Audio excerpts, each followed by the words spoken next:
जय श्री कृष्णा। दोस्तों, भगवत भक्ति यूट्यूब चैनल में आपका बहुत बहुत स्वागत है।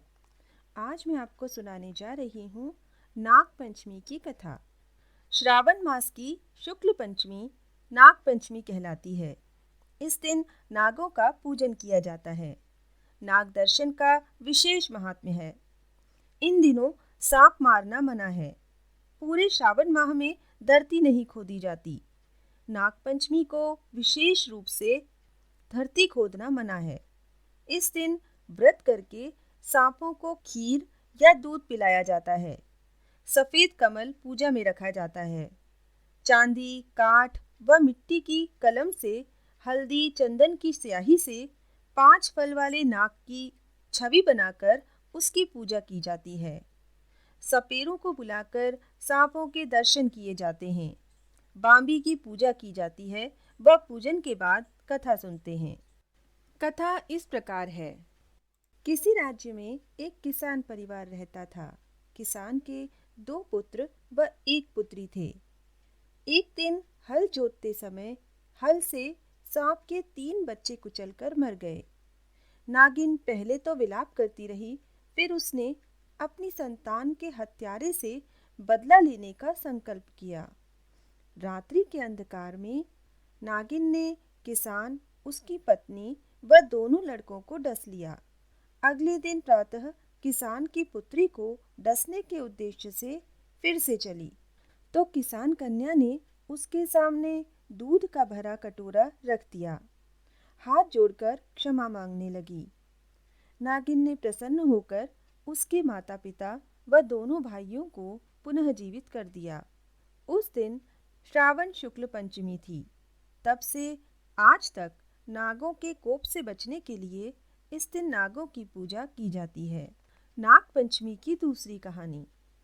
एक राजा ने वन करेली खाने की इच्छा व्यक्त की। राजा को जंगल में वन करेलियां दिखाई दी। उसने तोड़कर थैले में भर ली। इतने में नाग देवता वहां आए और कहने लगे कि तुमने मुझसे बिना पूछे ये क्यों तोड़ ली?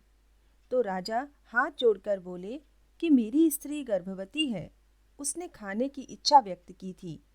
मुझे यहाँ दिखाई दी तो मैंने तोड़ ली। यदि मुझे ये मालूम होता कि ये आपकी है तो जरूर पूछ लेता। अब मुझे क्षमा करो। नाग बोला, मैं तुम्हारी बातों में आने वाला नहीं हूँ।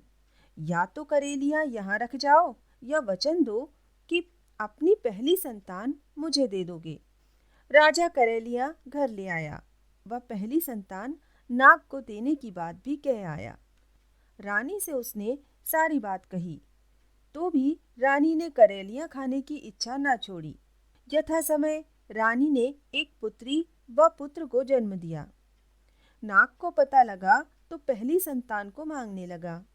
राजा कभी कहते मुंडन के बाद ले जाना, कभी कहते कर्ण छेदन के बाद ले जाना, तथा अंत में कहने लगे कि विवाह के बाद ले जाना।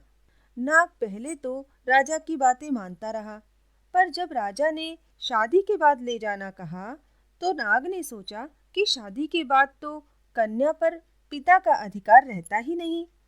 अतः किसी अन्य बहाने से लड़की को शादी से पहले ही ले जाना होगा। एक दिन राजा अपनी पुत्री के साथ तालाब पर नहाने के लिए गया। तालाब के किनारे एक सुंदर कमल का फूल था। लड़की उसे तोड़ने के लिए आगे बढ़ी तो कमल का फूल भी आगे खिसकता गया। फूल के साथ साथ लड़की भी आगे बढ़ती गई। गहराई में जब लड़की डूब गई तो नाग ने राजा से कहा कि मैं तुम्हारी लड़की को ले जा रहा हूँ। यह सुन राजा मूर्छित हो गया। होश आने पर पुत्री के वियोग में सिर पीट पीट कर मर गया। राजा की मृत्यु का समाचार जब रानी को मिला तथा पुत्री को नाग ले गए ये पता लगा तो उसे इतना गहरा धक्का लगा कि वह भी मर गई। लड़का अकेला रह गया। संबंधियों ने राजपाट छीनकर उसे दर दर का भिखारी बना दिया। वह घर घर भीख मांगता और अपनी व्यथा कहता।